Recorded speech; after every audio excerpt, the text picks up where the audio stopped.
मैं वो बात याद भी करती हूँ ना तो मेरे आंखों में अभी भी आंसू आ जाते हैं। तो उन्होंने बोला था कि आपको एडमिट होना पड़ेगा, नहीं तो आपके बेबी की जान को खतरा है। इतना ज़्यादा मुझे पेन था, पेन स्टार्ट हो गया, वाटर बैग ब्रेक हो गई पूरे हॉस्पिटल में। एक डॉक्टर ने बोला कि नहीं, बेबी के हार्ट में ना होल है। तो मेरे साथ ही ऐसा हो रहा है या फिर अदर पेशेंट्स के साथ भी ऐसा हो रहा है? हाथ पैर ऐसे टेढ़े, पता नहीं क्या हो गया था मुझे खुद को होश नहीं था। मुझे ऐसे लिटरली बांध के रखा था उन्होंने कि मैं शायद वहाँ पे कुछ अलग ना बिहेव कर लूँ। नहीं थी, मुझे सब अंधेरा अंधेरा दिख रहा था और सिर्फ मैं चल रही थी। इसका मतलब तो यही है कि शायद मैं मौत के दरवाजे पे खड़ी थी। Hey guys, welcome back to my channel. तो आज कोई व्लॉग नहीं है, आज कोई वीडियो नहीं है, मतलब मेकअप वीडियो नहीं है। आज सिर्फ मैं अपना एक्सपीरियंस शेयर करने वाली हूँ जो शायद से मेरे लिए बहुत ही बेकार बोल सकते हैं वैसा एक्सपीरियंस था। पर ठीक है, जैसा मेरे साथ हुआ वैसा होप सो आपके साथ ना हो, और ऐसा नहीं होगा। आप जितने पॉजिटिव रहेंगे उतना आपके साथ अच्छा ही होगा। तो चलिए वीडियो स्टार्ट करते हैं। तो आज मैं आपको अपनी डिलीवरी की बात बताने वाली हूँ कि डिलीवरी में मेरे साथ क्या क्या हुआ, मेरा एक्सपीरियंस क्या था और कैसे मैं उससे बाहर निकली। वो सब कुछ आज डिटेल में आपके साथ में शेयर करने वाली हूँ। तो प्लीज़, अगर आप प्रेग्नेंट हैं और बहुत कमज़ोर दिल के हैं तो प्लीज़ ये वीडियो मत देखिए। एक्चुअली क्या था, ये वीडियो मैं काफ़ी दिनों से बनाना चाहती थी पर मुझे टाइम नहीं मिला बेबी के कारण। उसे संभालने में, अदर वीडियोस बनाने में बहुत टाइम वेस्ट हो जाता था। वेस्ट नहीं, बहुत टाइम चला जाता था। तो ये वीडियो बनाने का मुझे टाइम नहीं मिला। अभी बेबी सो रहा है तो इसलिए मैंने सोचा डिटेल में मैं ये वीडियो बना देती हूँ। तो बात कुछ थी मार्च महीने में, मुझे डिलीवरी डेट मिली थी 15 मार्च की। तो होली थी 7 मार्च की और होली का दिन था 6 मार्च का। तो 6 मार्च को मुझे अपने 9 मंथ की सोनोग्राफी के लिए बुलाया था हॉस्पिटल में। मैं उस हॉस्पिटल का नाम तो नहीं लूँगी पर फिर भी मैं आपको बता रही हूँ कि मैं हॉस्पिटल में गई थी। तो 6 मार्च मैं हॉस्पिटल में गई थी, वहाँ पर मेरी सोनोग्राफी हुई 9 मंथ की। तो वहाँ पर उन्होंने बताया मुझे कि पानी बेबी के आजू बाजू कम हो चुका है। तो जब सोनोग्राफी सेंटर में गई तो वहाँ पर उन्होंने बताया। फिर मैं गायनेक से मिलने गई तो गायनेक ने मुझे डायरेक्टली बताया कि बेबी के आजू बाजू पानी कम हो गया है, आपको तुरंत से एडमिट होना पड़ेगा, नहीं तो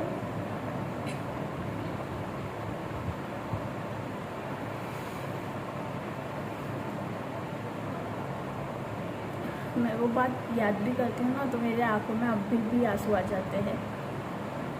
तो उन्होंने बोला था कि आपको एडमिट होना पड़ेगा, नहीं तो आपके बेबी की जान को खतरा है।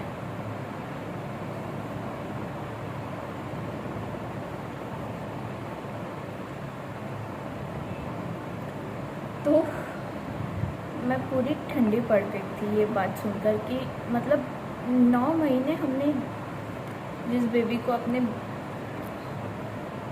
पेट में रखा और उसके लिए हमने इतना कुछ सोचा, और ये सब, और अचानक से ये पता चलता है कि नहीं, वो उसको ऐसा हो गया है, तो फिर कैसा होगा। तो फिर मेरे भाई ने मुझे छोड़ दिया वहाँ पर। अंदर जेंट्स को अलाउड नहीं है इसलिए वो बाहर ही था। तो फिर मैंने उसको कॉल किया, उसे बताया कि ऐसा डॉक्टर ने बोला है, तुरंत से एडमिट होने को बोला है। और मैं उस टाइम पे बिल्कुल अकेली थी, कोई नहीं था, ना हस्बैंड थे ना ही मम्मी थी, कोई भी नहीं था साथ में। तो फिर मेरे भाई ने तुरंत से मम्मी को कॉल किया, फिर मम्मी तुरंत हॉस्पिटल में आई और फिर मैंने भी अपने हस्बैंड को कॉल किया और हस्बैंड भी आ गए। फिर हमने 2-3 डॉक्टर से और कंसल्ट किया कि नहीं, इस सिचुएशन में क्या करना चाहिए। तो मुझे एक जो मेरी पर्सनल गायनेक थी उन्होंने मुझे बताया कि वहाँ के डॉक्टर जैसा आपको बताते हैं वैसा आप कीजिए, उनकी सुनिए बात। और फिर मैंने मेरे फैमिली डॉक्टर को कॉल किया तो उन्होंने बोला कि ऐसा हुआ है तो वो सबसे पहले आपको सलाइन वगैरह चढ़ाएंगे जो पानी कम हुआ है उसे मेंटेन करेंगे, फिर उसके बाद हो सकता है आपकी डिलीवरी करा दे वो। तो मैंने सोचा ठीक है, और उन्होंने बोला घबराने की कोई बात नहीं है, आप पॉजिटिव रहिए करके। तो ठीक है चलो, मैंने इतना भी कर लिया और फिर मैं तुरंत से हमने एडमिट हो गए। फिर मैं वहाँ पर एडमिट हो गई। तो ऐसा था कि वो हॉस्पिटल मैंने इसलिए चूज़ किया था ताकि मेरी नॉर्मल डिलीवरी हो, और वहाँ पर नॉर्मल डिलीवरी होने के चांसेस ज़्यादा थे, इसलिए मैंने वो हॉस्पिटल चूज़ किया था। पर मेरे से शायद बहुत बड़ी गलती हो गई कि मैंने वो हॉस्पिटल को चूज़ किया था। तो आप ना प्लीज़ हॉस्पिटल भी चूज़ करने से पहले आप अच्छे से जांच पड़ताल कर दीजिए, वहाँ से पेशेंट्स के रिव्यू ले लीजिए कि वो हॉस्पिटल कैसा है करके। तो मैं वहाँ पर बेड भी अवेलेबल नहीं थे, तो इतनी बुरी हालत हो गई थी कि मैं कहीं और शिफ्ट भी नहीं हो सकती थी। तो फिर कुछ टाइम बाद जब बाकी पेशेंट्स की डिलीवरी हो गई तब हमको फिर बेड मिला।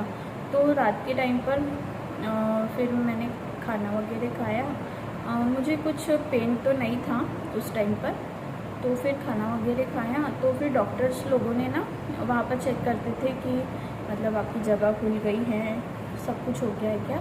तो मेरा सब कुछ अच्छा था। मेरे बेबी का जो हेड था वो भी नीचे साइड में आ चुका था। मुझे पूरा फील हो रहा था कि नहीं, बेबी नीचे आ चुका है और अभी डिलीवरी किसी भी टाइम पे हो सकती है।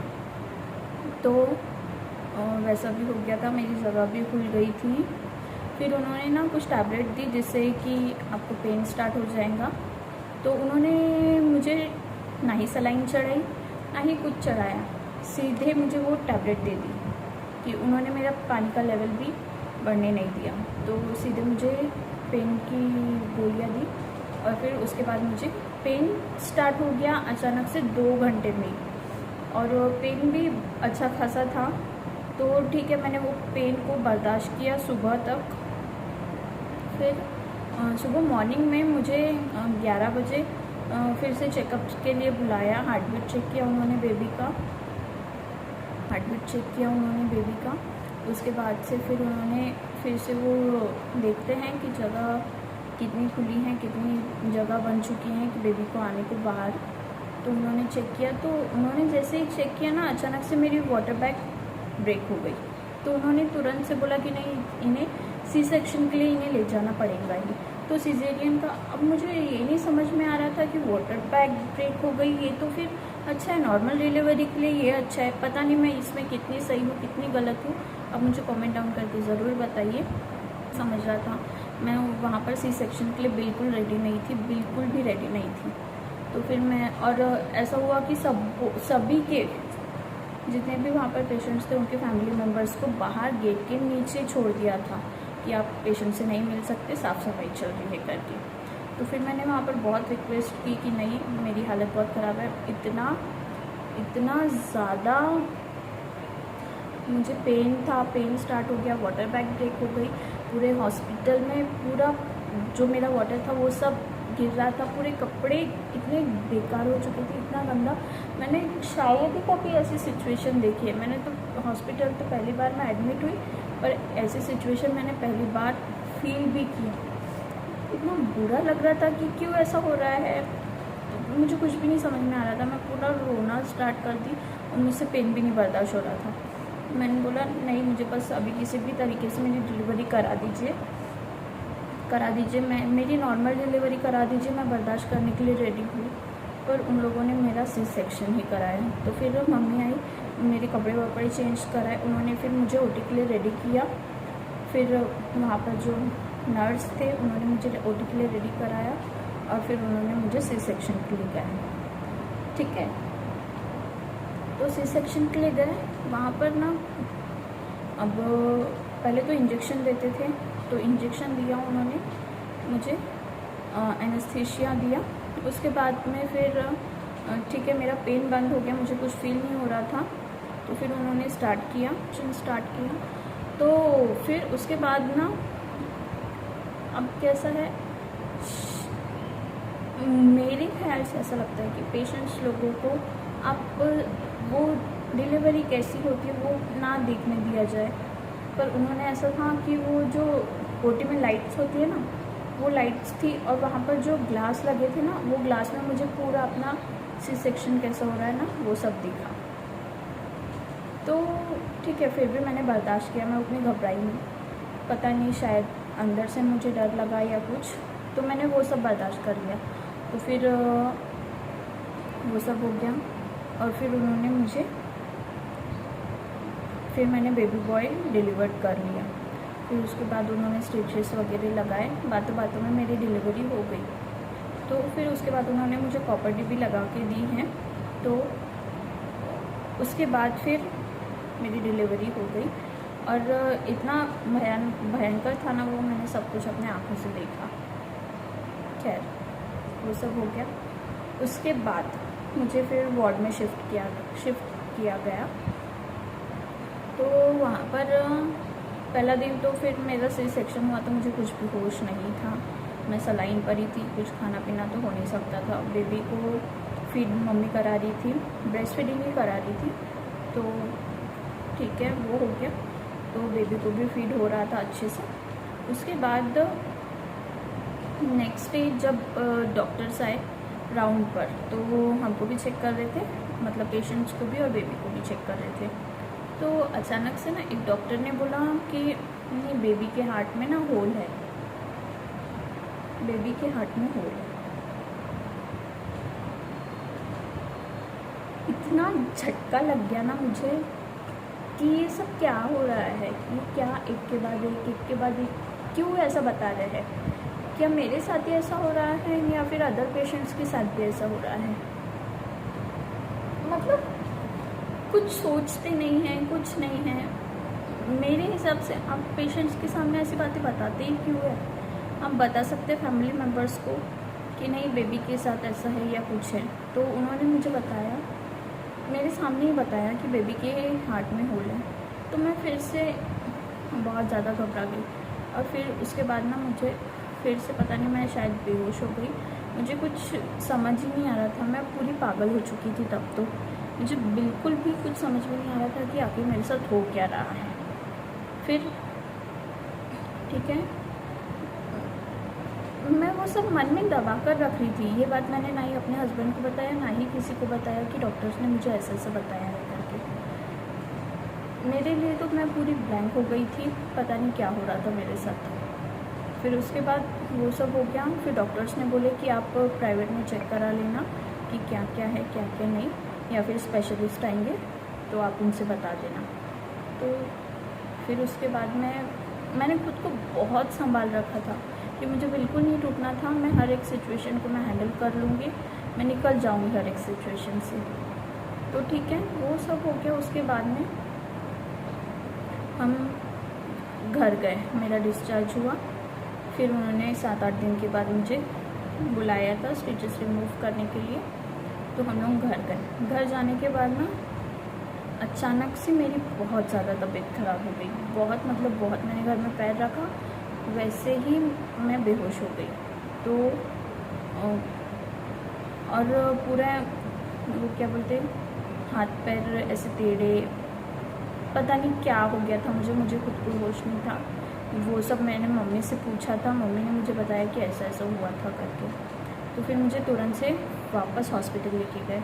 तो हॉस्पिटल में डॉक्टर्स ने बोले कि इनको झटके आ रहे हैं करके, आई डोंट नो किस चीज़ की वजह से। तो फिर उन्होंने मेरा बीपी चेक किया, तो बीपी मेरा बहुत ज़्यादा हाई हो चुका था। तो फिर उन्होंने मुझे मैं पूरे पागलों की जैसे बिहेव कर रही थी।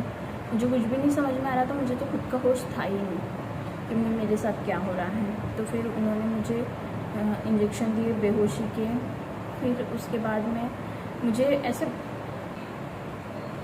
ऐसे लिटरली बांध के रखा था उन्होंने कि मैं शायद वहाँ पे कुछ अलग ना बिहेव कर लूँ। उन्होंने मुझे बांध के रखा था और 3 से 4 दिन तो मैं वहाँ पर भी बेहोशी थी, मुझे कुछ भी होश नहीं था। तो फिर वो मुझे टैबलेट्स क्या सलाइन वलाइन दे रहे थे और मैं बेबी को भी फीड नहीं करा पा रही थी। तो इतनी मेरी हालत ख़राब हो गई थी। तो फिर अचानक से ना मेरी बहुत ज़्यादा तबीयत ख़राब हो गई थी तो फिर उन्होंने बोला कि नहीं, अब ये केस हमारे हाथ का है ही नहीं, तो आप इन्हें अच्छे बड़े हॉस्पिटल में दिखाइए, वहाँ पर आपको अच्छा से ट्रीटमेंट मिलेगा। तो फिर वहाँ से मुझे ट्रांसफ़र किया गया, शिफ्ट किया गया दूसरे हॉस्पिटल में। तो वहाँ पर जब मुझे शिफ्ट किया तब मुझे थोड़ा थोड़ा होश था कि नहीं मेरा शिफ्ट हो रहा है, ऐसा सब वहाँ पर होश था। फिर उन्होंने मुझे लेकर गए वहाँ पर दूसरे हॉस्पिटल में, तो वहाँ पर मेरी बहुत अच्छे से केयर हुई। फिर उन लोगों ने मेरा जो बीपी है वो बराबर कंट्रोल में किया। वहाँ पर मैं 5 से 6 दिन थी, मुझे याद नहीं है उतना कि एक्चुअल में कितने दिन थी, पर तो जब मैं वहाँ पे थी ना हॉस्पिटल में, तो शायद मैं बेहोश भी नहीं थी और कुछ भी नहीं थी, मुझे सब अंधेरा अंधेरा दिख रहा था और सिर्फ मैं चल रही हूँ। इसका मतलब तो यही है कि शायद मैं मौत के दरवाजे पे खड़ी थी, शायद मैंने दूसरी दुनिया देख ही चुकी थी। तो ऐसे सब कुछ हो गया। फिर पता नहीं, शायद मेरे बच्चे के लिए मेरी जान बच गई, भगवान ने मेरी मदद की, सब लोग मेरे लिए बहुत प्रेयर कर रहे थे, तो मुझे होश आया। फिर उसके बाद वहाँ पर डॉक्टर्स लोगों ने मुझे बताया कि मेरे साथ ऐसा सब कुछ हुआ था। और फिर वहाँ के डॉक्टर्स ने बेबी को भी चेक किया, तो उन्होंने बताया कि नहीं, बेबी भी ठीक है, पर आप अपने तसल्ली के लिए आप उनका चेकअप अच्छे से डॉक्टर से करा लीजिए। और उन्होंने कहा बेबी को कोई प्रॉब्लम नहीं है। तो मैंने ठीक है बोला, भगवान को हाथ जोड़ा कि नहीं सब अच्छा है। फिर मेरा बीपी जो हाई हो गया था ना, उसकी वजह से ना मेरे किडनी पर भी असर हो गया था, मेरी किडनी छोटी हो चुकी थी, तो शायद से कोई चांसेस थे ही नहीं मेरे बचने के, पर पता नहीं शायद मेरे बच्चे के लिए मैं बच गई। तो ऐसा सब कुछ हुआ। फिर उसके बाद ना भगवान ने मेरी बहुत बहुत ज़्यादा मदद की और मुझे ठीक कर दिया। उसके बाद मेरे स्टिचेस भी वहीं पर रिमूव हो गए, स्टिचेस भी अच्छे से निकल गए और फिर मैं वहाँ पर बहुत ही अच्छे से ठीक हो गई। और उसके बाद मैं फिर घर पर आई।